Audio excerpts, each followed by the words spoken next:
Welcome to the Deep Dive, where we plunge headfirst into the fascinating. Today, we're inviting you into a world where ancient power really clashes with modern life, and, well, where personal journeys are maybe just as explosive as any supernatural battle. We're about to take a deep dive into your incredible collection of narrative accounts. Indeed. And this material, it offers a really unparalleled look into a hidden world. You've got powerful vampires, tenacious wares, cunning imps, and yeah, ambitious curs. As we explore these, intricate webs of loyalty, the brutal pursuit of revenge, and some, frankly, surprising paths to self-discovery laid out here, we'll be aiming to extract those key nuggets of knowledge for you. That's right. Your source material gives us these incredibly intimate glimpses into the lives of key figures. You see their personal struggles, their roles in this brewing massive conflict. Yeah, and our mission today really is to distill the most compelling insights from these accounts. We want to help you understand the complex dynamics of power and emotion driving these, well, remarkable beings. And maybe what it truly means to be free when forces, far beyond your control are at play. Okay, let's unpack this. Starting with our core players, Jagr and Regan, and their seriously entangled beginnings. Expert, looking at these sources, what was your immediate reaction to Jagr? This vampire, scarred by 300 years of relentless torture, prefers solitude? Huge library under Chicago. What struck you first? Especially this note about his issue with authority. Well, what your sources reveal about Jagger is really compelling. His 300 years of solitude, that fierce independence, it's fascinating. But this narrative, it illuminates the paradox of that independence, right? Yeah. How even the most self-reliant person can be, well, forcibly drawn into a system they absolutely despise. His Anaso, Stick, basically drags him back in with this task. Immediately puts Jagger in a pissy mood, as your sources amusingly put it. It's key insight, how external pressures can become this catalyst for unexpected evolution, even for someone who wants absolutely no part of it. That dynamic is clear right away. Okay, and then there's Regan. She's a pure blood wearer. Enhanced strength, speed, night vision, rapid healing, unless, it's silver. But her past, wow, 30 years of captivity, abuse by this imp, Culligan. That experience leaves her with this intense dislike for confinement, even elevators, and this burning, 30-year-old desire for revenge. How does that past set the stage for her and Jagr? Well, it creates immediate tension, doesn't it? Jagger is literally forced by Styx to find her, and their initial interactions are just friction, pure friction. Jagger's sort of duty-bound approach runs smack into Regan's fierce self-reliance. She's defiant. Right from the moment he finds her, even after everything she's been through, it really highlights how profound trauma can manifest as this powerful, almost reflexive resistance to any kind of external control. Their first meeting isn't just about a task, it's a clash. Two beings who fundamentally distrust being led. Right. And their individual stories, compelling as they are, fit into this much broader landscape. Family, power, dangerous ambitions.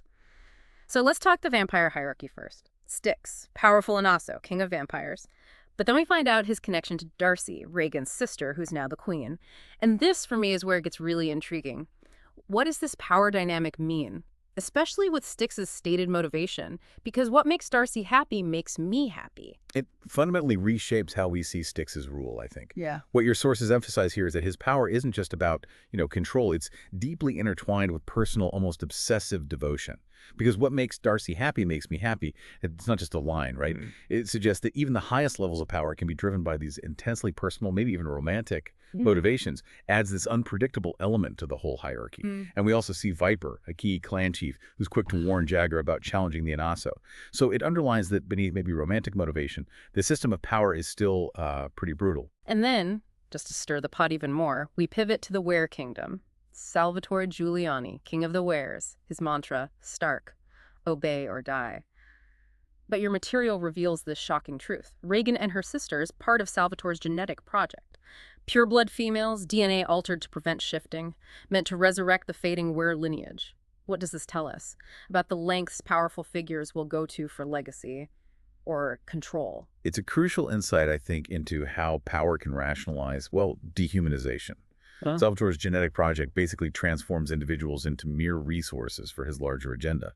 It highlights this chilling disregard for personal autonomy in the pursuit of, say, species survival. It's not just about a fading lineage. It's about these deep ethical questions that come up when power tries to manipulate the very nature of existence. And then we have the renegade faction. Kine, Harvard-trained scientist, renegade Kerr leader. He's got this ruthless associate, Sadie. who, by the way, has this peculiar obsession with peanut butter fudge. Kind of weird detail. Okay. Their goal: create a revolution, enhance Kerr powers through dangerous experiments, potentially involving Regan's other sisters. What's the core ambition driving Kane and Sadie beyond just, rebellion? I think a central dilemma illuminated here is the dangerous allure of enhancement through unconventional means.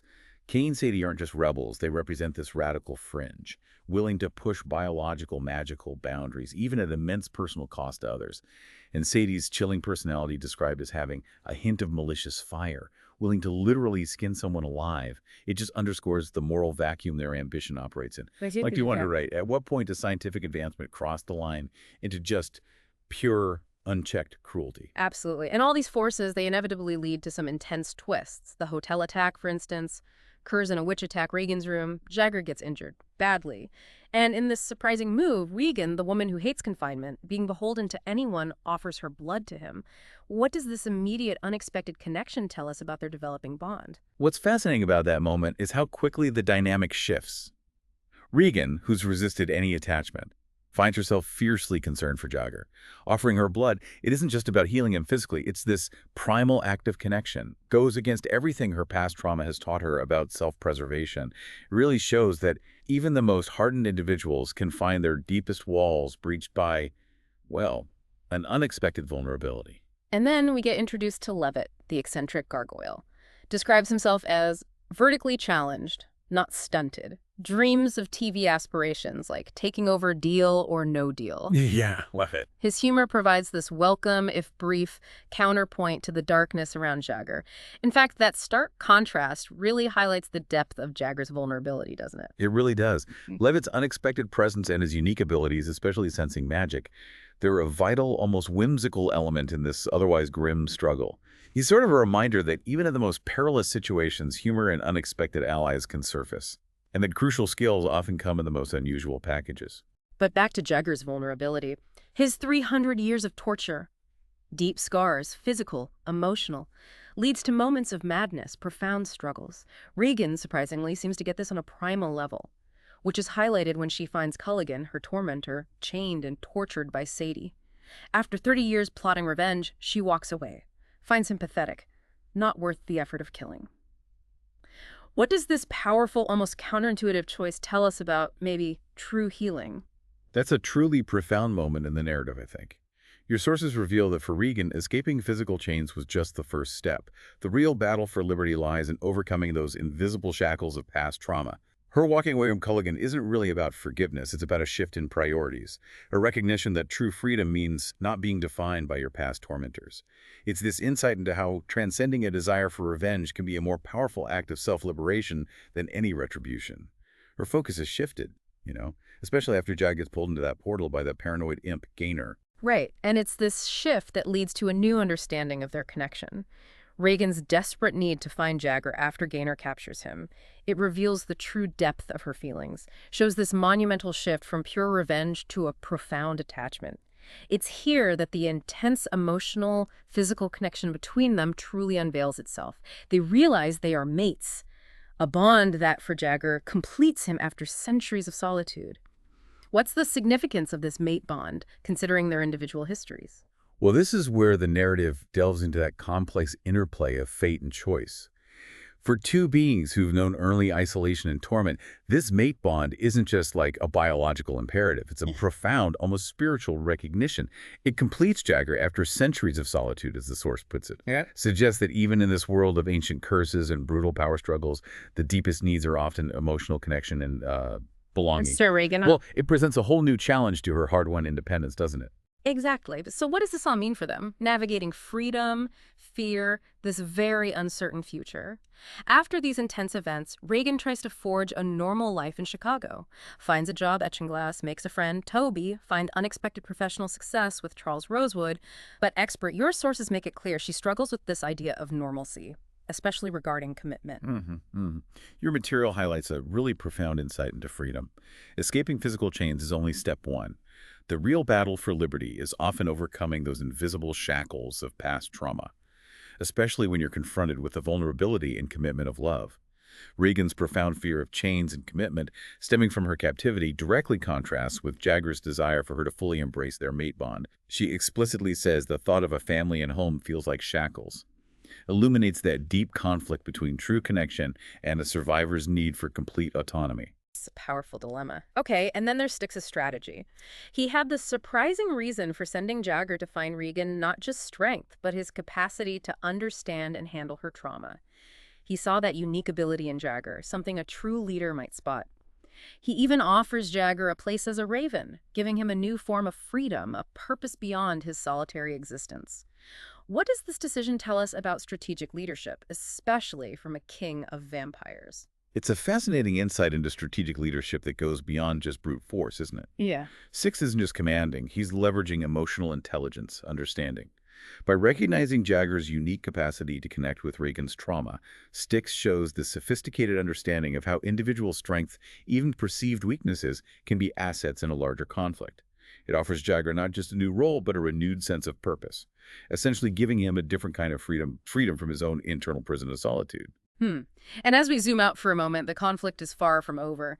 Salvatore, the Were-King, he's also captured by Cain's forces, adds another layer to this brewing war between species.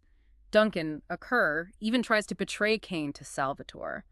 What do these ongoing developments, the constant betrayal, shifts in power, tell us about the overarching stakes for Regan and her sisters? Well, placing this in the broader context, it really highlights that even profound personal transformations like Regan's happen within this tumultuous, unpredictable world. The capture of Salvatore, the continued threat to Regan's sisters, the constant shifting loyalties, it all underscores that individual journeys are inextricably linked to larger societal political conflicts. The stakes remain incredibly high, and the fight for true freedom, both personal and collective, is far from over. And there you have it.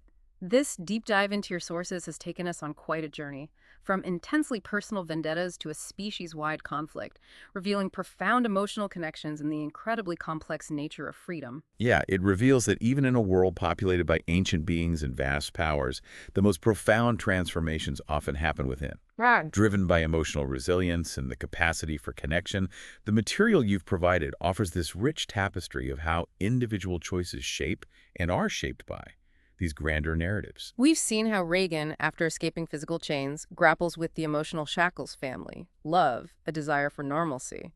For you, considering your own insights from this material, what really stands out about the challenge of defining your own path when these deep primal connections pull you in unexpected directions?